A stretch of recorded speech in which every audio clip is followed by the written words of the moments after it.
Canada का visa 2022 जो year चल रहा है इसमें कैसे मिलेगा? कनाडा का टूरिस्ट वीज़ा अप्लाई कर सकते हैं आप या नहीं कर सकते? क्या आपको वीज़ा मिलेगा या नहीं मिलेगा? कौन से ऐसे फैक्टर्स होते हैं जिनकी बेस पे कनाडा वीज़ा इशू करता है?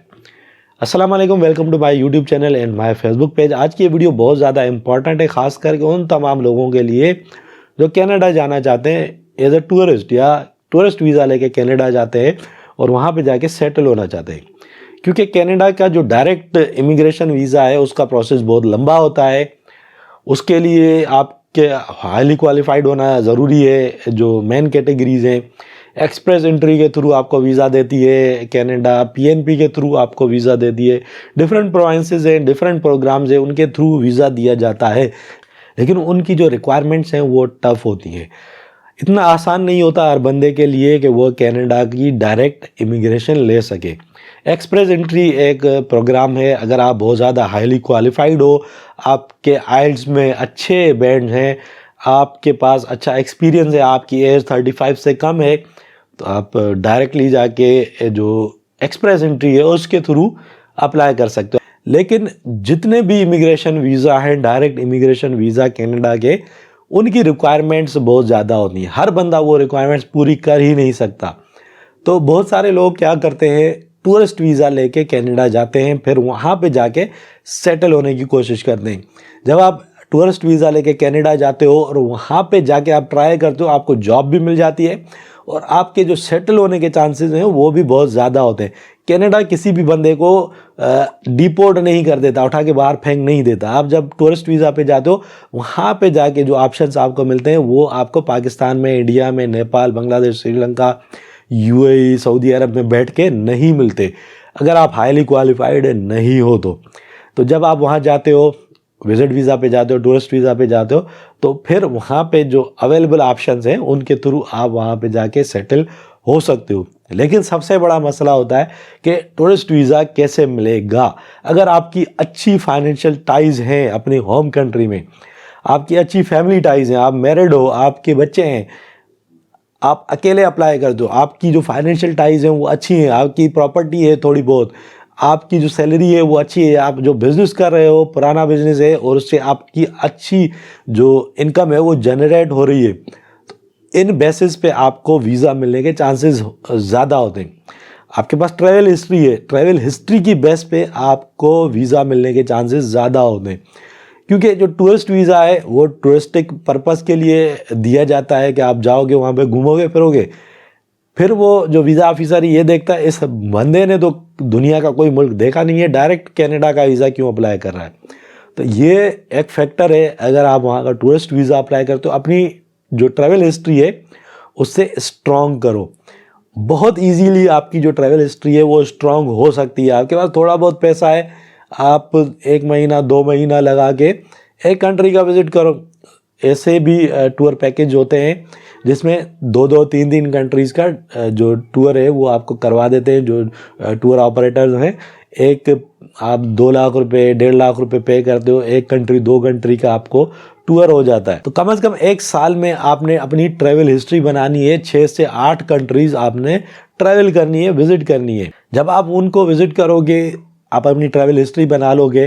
पहले छोटी कंट्रीज से स्टार्ट करो। ऐसी कंट्रीज़ हैं जहाँ पे वीज़ा फ्री एंट्री है, ई वीज़ा होता है कुछ कंट्रीज़ का, कुछ कंट्रीज जो है वीज़ा ऑन अराइवल देती हैं, उन कंट्रीज़ में विज़िट करो। उसके बाद जाओ आप थोड़ी सी स्ट्रॉन्ग कंट्रीज जो स्टिकर वीज़ा देती हैं उनके ऊपर जाओ, आप स्टिकर वीज़ा लो, ट्राई करो। आप कनाडा सेटल होना चाहते हो, उससे पहले आप एक विज़िट अगर शेंजन कंट्री का कर लेते हो तो आपका केस बहुत ज़्यादा स्ट्रॉन्ग हो जाता है।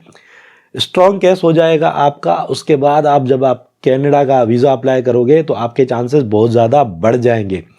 तो ट्रैवल हिस्ट्री बनाना कोई मुश्किल बात नहीं है। थोड़ा बहुत आपके पास पैसा है, एक बजट आपने सेट करना है। एजेंटों को आप जाके 20-20, 25-25 लाख रुपए पे करते हो, वो आपके पैसे खा के भाग जाते हैं। ये करने से बेहतर है कि आप अपने केस को स्ट्रॉन्ग बनाओ।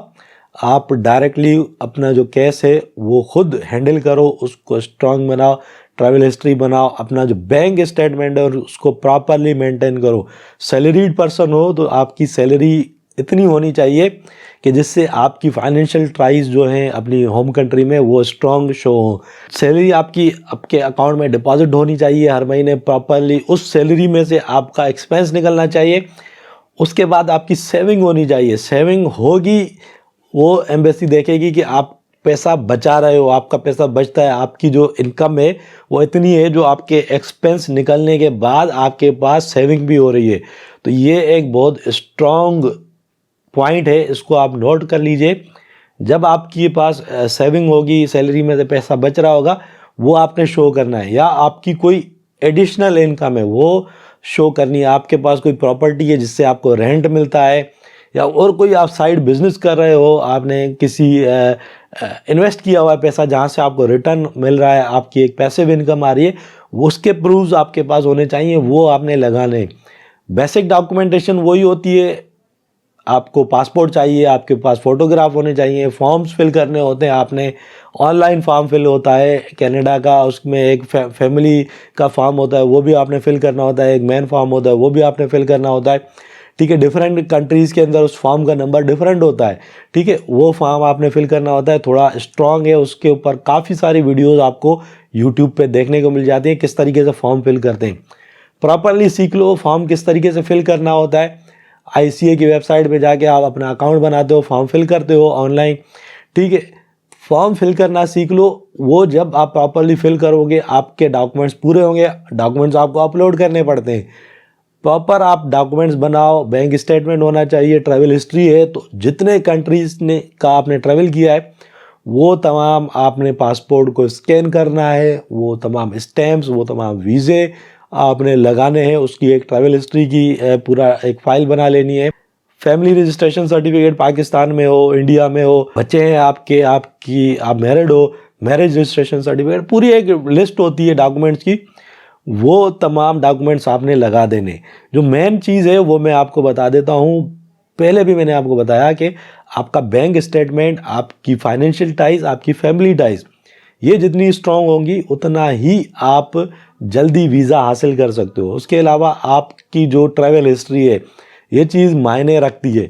बाकी डॉक्यूमेंट्स की लिस्ट आप गूगल पे जाके सर्च कर सकते हो, पूरी लिस्ट आ जाएगी। वो डॉक्यूमेंट्स उस तरीके से आपने प्रॉपरली तैयार करके फिर वीज़ा अप्लाई करना है। किसी एजेंट के झांसे में ना आए। एक बार आपका वीज़ा रिफ्यूज़ हो जाता है तो आपके चांसेस दोबारा जब आप अप्लाई करते हो तो कम हो जाते हैं, क्योंकि आपने एक बार अप्लाई किया, प्रॉपर हर चीज़ नहीं लगाई, बाद में आपने 2 महीने 3 महीने के बाद अप्लाई किया, फर्स्ट ट्राई में आपने कुछ और बताया एम्बेसी को, सेकंड ट्राई में आपने अपना जो स्टेटमेंट है उसको चेंज कर दिया, आपने कुछ और बताया।